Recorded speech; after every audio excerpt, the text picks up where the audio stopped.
কাপতি কৃষ্ণৰ নিত্যময় ক্ষমা কৰিব আপুনি কি কৈছে এই বিষয়ে শুনিয়ে জানে সন্দেহ কৰিছা দ্বাৰপাল অৱশ্যে তোমাৰো সন্দেহ কৰাৰ যুক্তি আছে শুনা দ্বাৰপাল সদাচাৰীৰ বাপন মই কদাপিতো মিথ্যা বাক্যৰ নলওঁ আশ্ৰয় সঁচাকৈ তাৰকাৰ প্ৰতি কৃষ্ণৰ নিত্যময়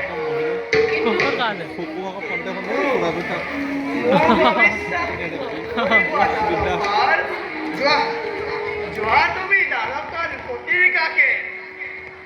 এই বাল্যবন্ধু সুদামাৰ অহাৰ সংবাদ দিয়াকৈ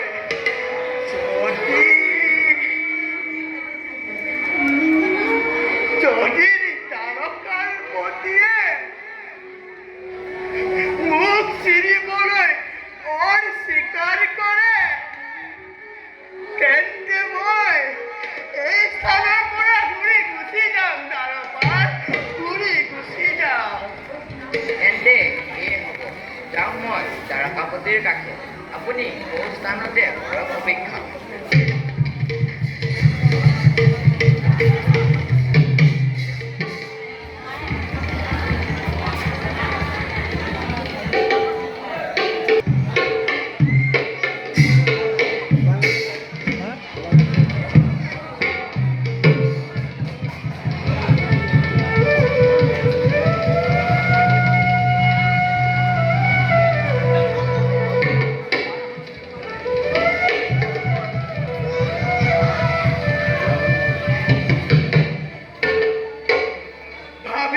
সুদামা ক'ত এক দৰিদ্ৰৰ বাপন আৰু ক'ত এজন ৰজা সকলোৰে সন্মুখত ৰূপযোৰে সন্মান কৰিবলৈ লাজ পায় তোৰ দ্বাৰকাপতি মিত্ৰই সাক্ষাৎ কৰিব নাহে সুদামা নাহে তই ঘূৰি যা তই স্বস্থানে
তুমি গুচি যাব বিচাৰিছিলা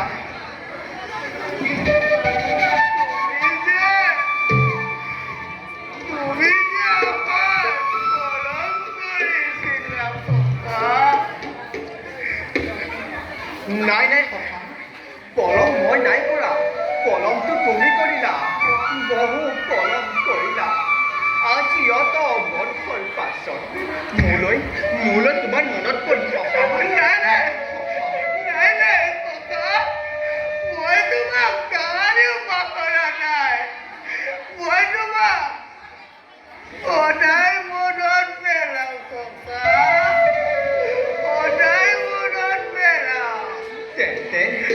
তেন্তে অহা নাছিলা কিয় অত দিনে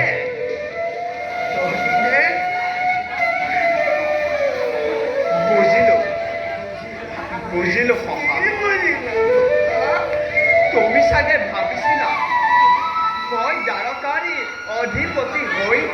তোমাক চিনিবলৈ অস্বীকাৰ কৰিম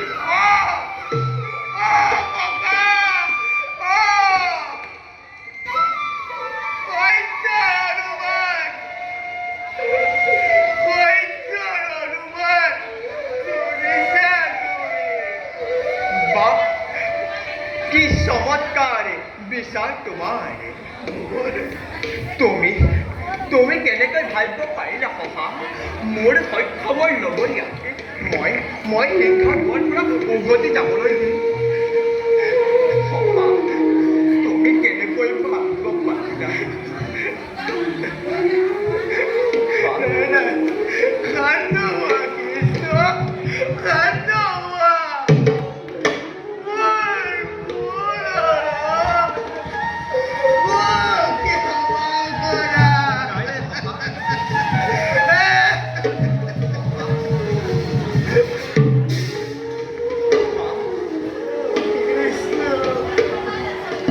ক্ষমা মোক লজ্জিত নকৰিবা ব'লা সখা ৰাজকাৰেঙলৈ যাওঁ আমি নাই সখা খাই খাত পালো যেতিয়া হলো মই পৰম ধন্য তোমাক খাই খাতি পোৱা মোৰ অভিলাষ আছিল সেয়া পূৰ্ণ হ'ল মোৰ তোমাক আৰু কষ্ট নিদিওঁ যাব মই মোক বিদায় দিয়া সখা মোক বিদায় দিয়া তোমাৰ কথাৰ অৰ্থ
Jump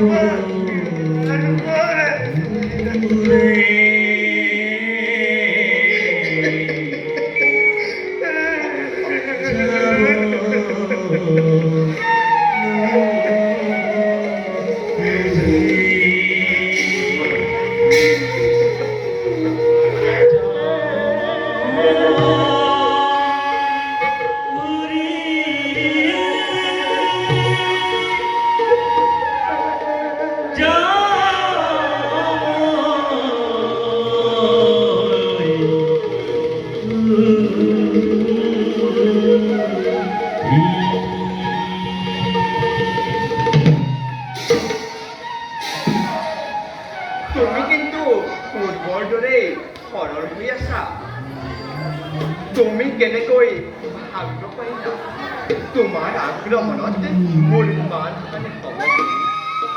তোমাৰ আগ্ৰহণত মোৰ মান বাঢ়িল শত শত গুণে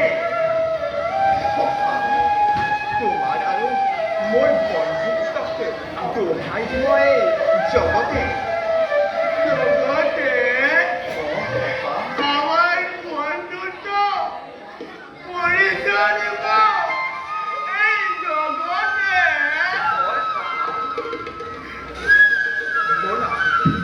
যাও আমি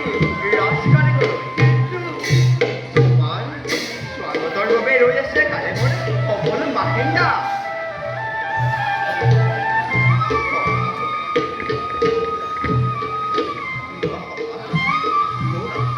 যাও আমি ৰাজকাৰীলৈ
ক্ষত বিভক্ত কৰলে তোমাৰ দুখনি শৰণ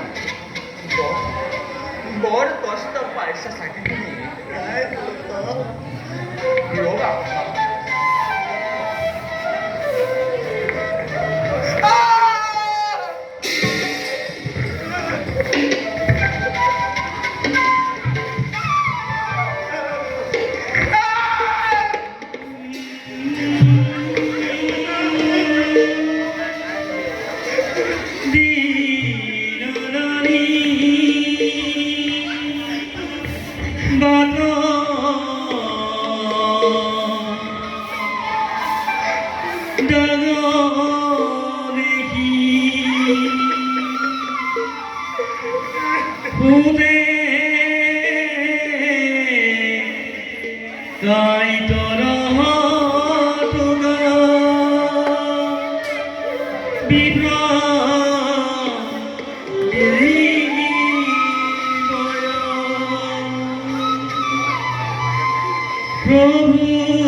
বাৰু এটা কথা কোৱাচোন গৃহৰ পৰা আহোঁতে নিশ্চয় কিবা ছোৱালীদ্ৰব্য আনিছাবলৈ জীয়া লজ্জা কপটি জীয়া মোক এটি কিয়নে নাই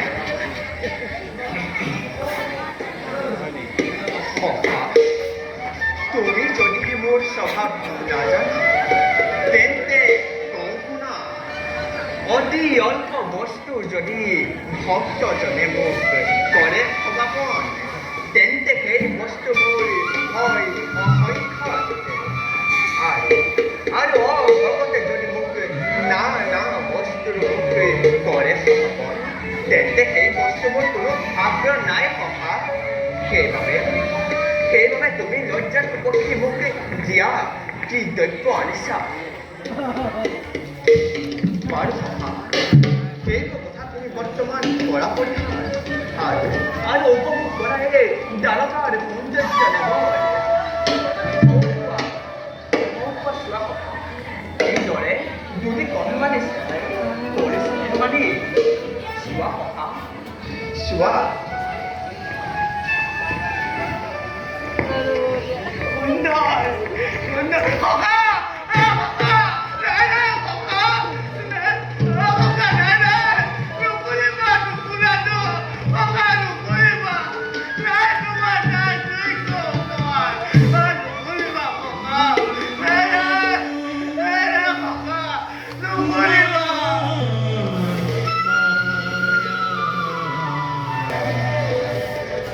হে প্ৰভু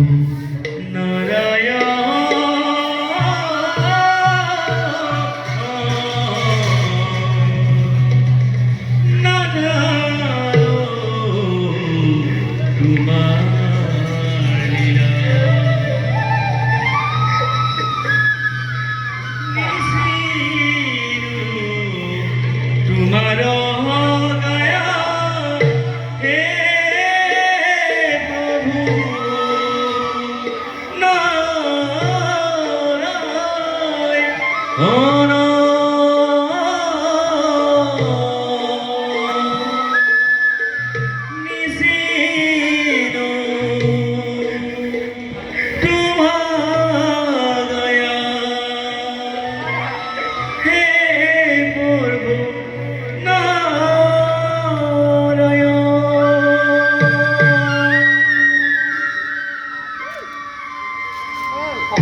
এইভাবে তুমি এই দৈত্য দিবলৈ মোক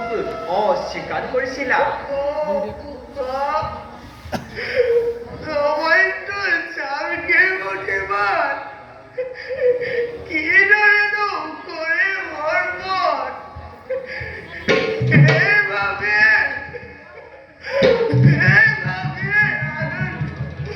মনত সংকোচবোৰ জাগিছিল মনত সেইভাৱে তোমাক অৰ্পণ কৰা নাছিলো তুমি এই সামান্য বুলি ভাবা চাউল মুঠিয়ে মোক কিমান আনন্দ দিছে তুমি হয়তো এতিয়াও বুজিব পৰা নাই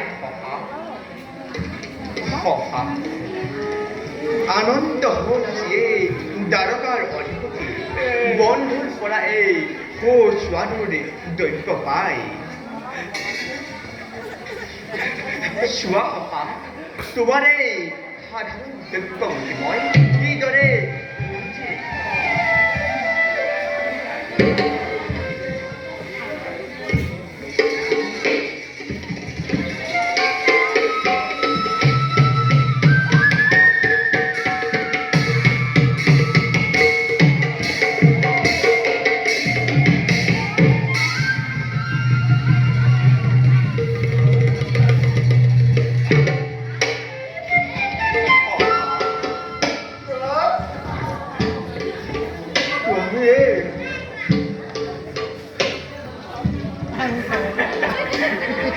কোৱা কৃষ্ণ কোৱা তুমি কোৱা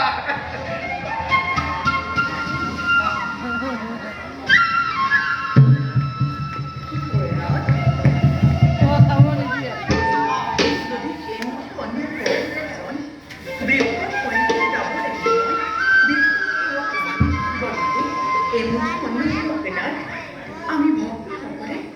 সংকৰি যায় প্ৰভু আপোনাৰ মিত্ৰয়না অন্ন মোৰ ভাত নাই আপোনাৰ পৰম মিত্ৰ অনান্য আপুনি অকলে কৰিব দিব গতিকে আপোনাৰ পতি হোৱা স্বাৰ্থত ময়ো আছে ভাল গতিকে আমি সহভগ্নীগণে সংগই বিদায়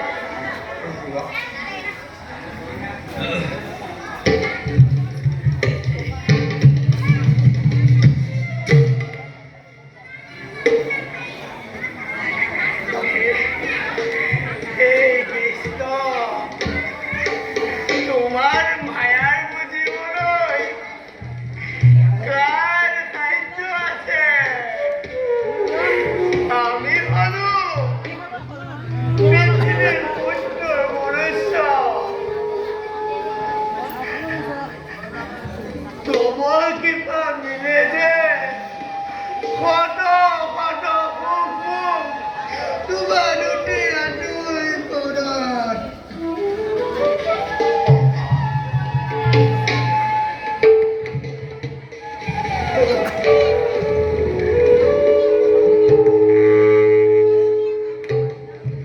ব'লা সহা খন্তেকে প্ৰতিষ্ঠা কোৱা কথা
আমি একটু ৰাখি ছিল